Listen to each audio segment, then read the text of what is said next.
Assalamualaikum warahmatullahi wabarakatuh. Salam dan bahagia. Perkenalkan, nama saya Inka Sri Devi Wahyuni, NIM 2017-010018, Prodi Agribisnis kelas B Manajemen Agribisnis Fakultas. Baiklah, saya akan menjawab soal UTS Manajemen Agribisnis tahun 2020 semester ganjil.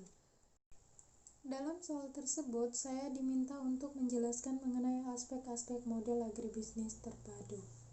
Aspek pertama yaitu peraturan pendirian bisnis.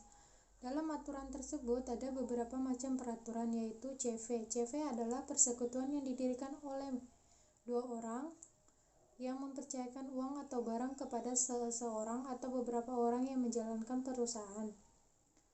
Dengan demikian, berkas dokumen yang kita dapatkan yaitu meliputi akte pendirian CV, surat keterangan domisili perusahaan, MPWP, pengesahan pengadilan, SIUP yaitu surat izin usaha perdagangan, TDP yaitu tanda daftar perusahaan. Sedangkan untuk perseroan terbatas atau PT adalah badan hukum yang dimiliki oleh minimal 2 orang dengan tanggung jawab yang hanya berlaku pada perusahaan tanpa melibatkan harta pribadi dari pengurus dan pemegang saham perusahaan tersebut. Di dalam PT, pemilik modal atau pemegang saham tidak harus memimpin perusahaan dengan cara menunjuk orang lain untuk menjadi direktur atau komisaris. Syarat umum pendirian perseroan terbatas yaitu fotokopi KTP, MPWP, dan KK para pemegang saham dan pengurus. Minimal 2 orang foto direktur ukuran 3x4 latar belakang merah, kopi PBB tahun terakhir sesuai domisili perusahaan, kopi surat kontrak sewa kantor atau bukti kepemilikan tempat usaha. Surat keterangan domisili dari pengelola gedung jika berdomisili di gedung perkantoran tersebut, yaitu surat keterangan RT atau RW jika dibutuhkan untuk perusahaan yang berdomisili di lingkungan perumahan. Khusus luar Jakarta, kantor berada di wilayah perkantoran atau plaza atau ruko atau tidak berada di wilayah pemukiman. Surat keterangan zonasi dari kelurahan stempel perusahaan. Lanjut ke aspek kedua yaitu keterkaitan kelembagaan. Agribisnis adalah suatu kesatuan sistem usaha yang antar subsistemnya atau penyedia faktor-faktor produksi budidaya, produksi pengolahan, agroindustri, dan distribusi pemasaran. Saling keterkaitan tersebut dijalin oleh kelembagaan. Menurut Pakpahan 1994, satuan keterkaitannya adalah transaksi di mana kelembagaan mengkondisikan transaksi tersebut.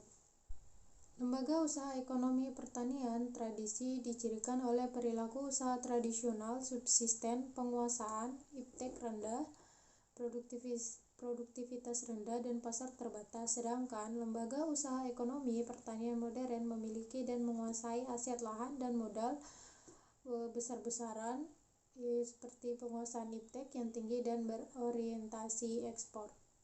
Idealnya hubungan kelembagaan agribisnis adalah hubungan yang bersifat struktural, fungsional, dan kultural melalui program kemitraan dan kesejajaran. Dengan hubungan kemitraan diharapkan dapat terjalin hubungan antara usaha-usaha besar, menengah, dan kecil. Berdasarkan prinsip saling butuh, saling penting, saling memperkuat, dan saling menguntungkan kultural. Terwujudnya hubungan kemitraan tersebut diharapkan akan menciptakan efektivitas, efisiensi, produktivitas, dan nilai tambah bagi berbagai pihak dalam agribisnis. Lanjut aspek ketiga yaitu keterkaitan kebijakan pemerintah. Untuk mencapai tujuan tersebut dilakukan penelaahan literatur dengan mengkaji faktor-faktor pendukung dan penghambat kinerja ekspor yang telah diteliti sebelumnya. Berdasarkan referensi kebijakan pemerintah erat kaitannya dengan perilaku perusahaan, sedangkan perilaku tersebut mempengaruhi kinerja ekspor perusahaan yang secara agregat merupakan kinerja ekspor nasional.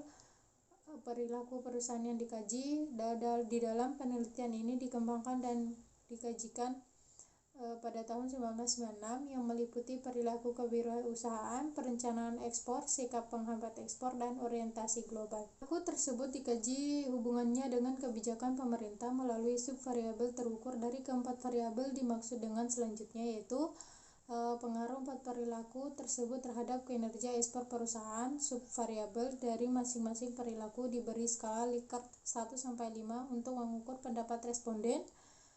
Pengumpul data dilakukan dengan mengirimkan kuesioner kepada responden eksportir di Indonesia secara cluster random sampling. Baiklah, itu hasil presentasi saya untuk menjawab soal dari UTS tersebut.